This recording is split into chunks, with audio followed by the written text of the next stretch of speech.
Support WrestleTalk! Give us a subscribe. Welcome to the AEW Full Gear 2019 review. I don't know if they're going to do another one. I'm just going to call it 2019 for now, I suppose. No one's been missold this match. No. I don't know what people were expecting going in, but it kind of met my expectations. Yeah. But in terms of the tone and the level of sort of depravity, let's not belittle what Mick Foley went through as well.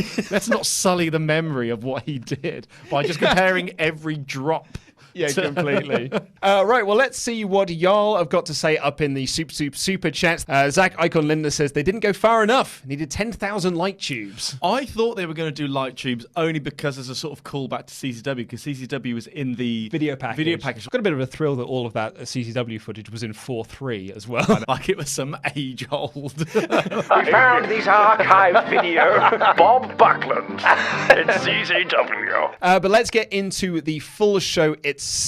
Then Robert Gibson and Ricky Morton get involved. I've never heard you laugh so hard when Ricky Morton hit the Canadian Destroyer. I can't stand it when old wrestlers come back. It really annoys me. I just think they get in the way. I think they take shine off other talent. And then so they get in, I'm like, oh, okay, here we go. Can't wait to watch two old guys slowly remember how to punch in a wrestling match. This will be boring. And then that happened. I was like, what the hell? And now, I want to see the Rock and Roll Express versus Santana and Ortiz.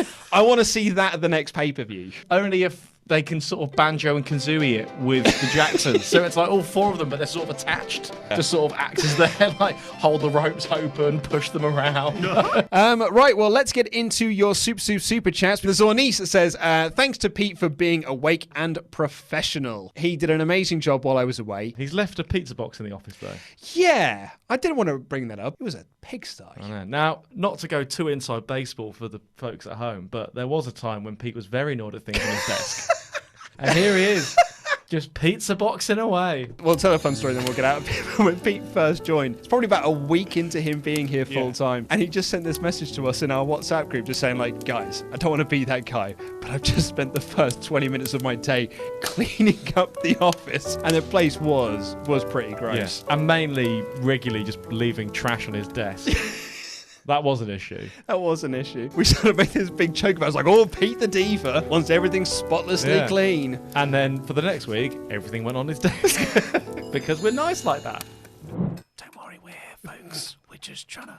Oh, there it was. There it was. Pete? There it was. Is it F3? F4? I think you had it. F1. Try F1.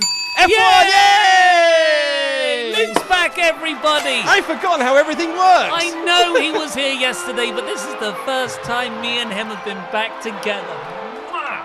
Miss that head. Title of your sex tape. And thank you so much to our super fan couple, DX Solo and Allison, who sent us this incredible World Heavyweight Championship replica belt. DX explained that he got this signed at a TNA event, but it's also signed by WrestleTalk's own SoCal Val. We'll all sign it too, to make it worth even more. We'll make it worth less. Then, oh my God.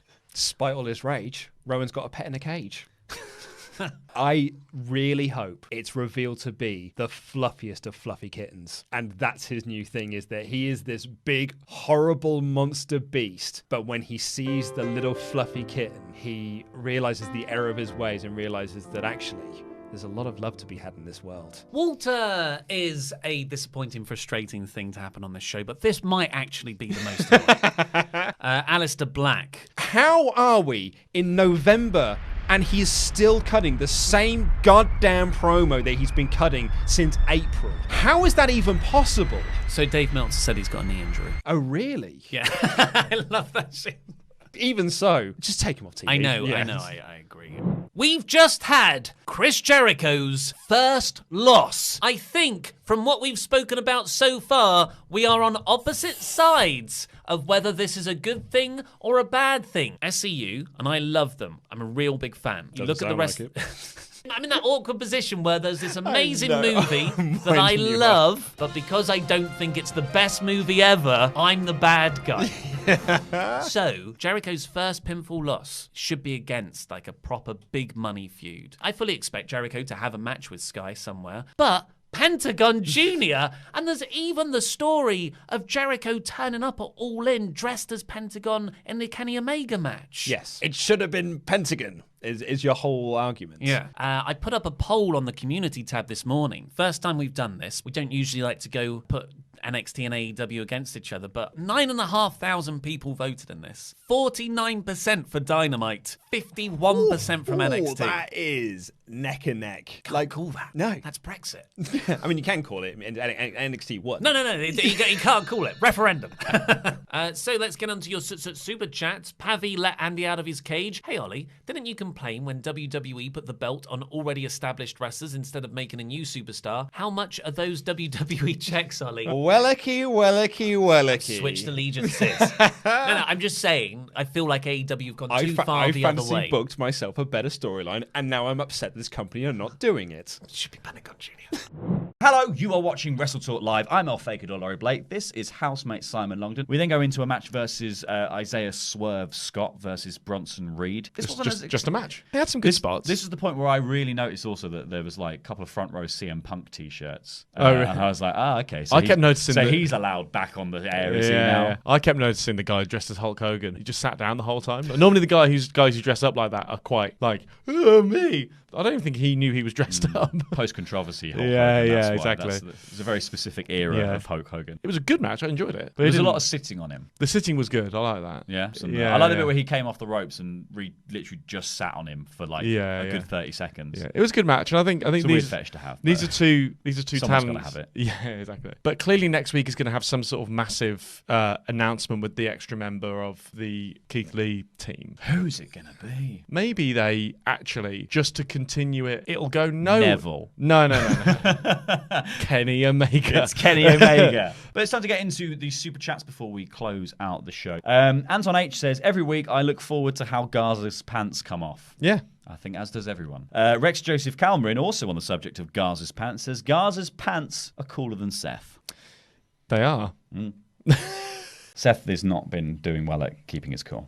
Is The Fiend versus Daniel Bryan amazing? That's now been confirmed. Daniel Bryan versus The Fiend at Survivor Series for the Universal Championship. Or should we now call it the Blue Universal Championship? Wow. It's great. And then Corbin is just saying, it's my kingdom, blah, blah, blah. And then throughout the whole thing, Rude and Ziggler just walking around him, just nodding and going, yes, it's your kingdom. Yeah, it is your kingdom. This is your kingdom. Yes, you are right. All the time. And it's like, guys, shut up. Yeah, it's really annoying. It's like scenes out of 8 Mile, where you've got all these people going, yeah, you're right, and Eminem sitting there going, you said this last time. You're saying the same S word that he said. Yeah. In the infamous words of Eminem. Uh-huh.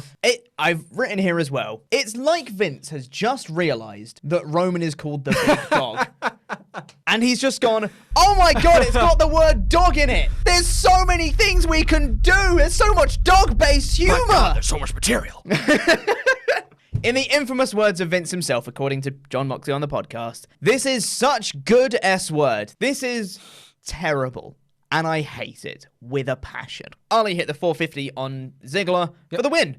Yeah. And then Ali's music plays for a bit, and then it's time for Roman Reigns' theme because he's the real star here, kids. Yeah, so you say Shorty G and Mufasa Ali are off to Survivor Series. You just call him Mufasa Ali. Oh God, did I? Admittedly, I was watching Lion King not so long ago. And long live the king, Corbin. Braun Strowman then comes out and he annihilates Drew Gulak in the B team. 2019 is not the time for him to still be beating up 3 random people. No. Like, I'm looking through the notes I've made and I'm remembering it. There was no stakes to this at all. Braun just beat up This was 3 a people. vegetarian segment. There were no stakes. New Day backstage afterwards. These squash matches are not really doing anything. We've seen all of Heavy Machinery's offense. They've been having feuds. Yeah. You can't then do feuds and then take them back to squash matches again. Yeah. It just doesn't work. You know, they had a bit of losses happening where it was very unfortunate they did. Even in that sort of the however many team it was, longest name in the world, stupid, ridiculous, go for it. You know, that largest tag team turmoil match to determine the World Cup for the best tag team in the world. I almost screwed it up there. Nearly, but you got there in the end. Yeah. You rescued that well. Rescued it. Yeah, they've had unfortunate times, but to just throw squash match after squash match after them, for one thing, it's not squash, it's wrestling. Sorry, even I feel bad about that one. That was bad. Yeah, but they need something legitimate. Yes. Click the videos that have just appeared on the desk if you're watching on catch up and catch up with more latest WrestleTalk and things. I have been Luke, and this is Housemate Simon. I've been Ollie Davis. I've been El Fakador, Laurie Blake. I've been Chopper Pete Quinnell. This is Dave Just Dave. And that was wrestling. Now I've got to scroll up here. Stop streaming now. I've got to press stop streaming. Okay.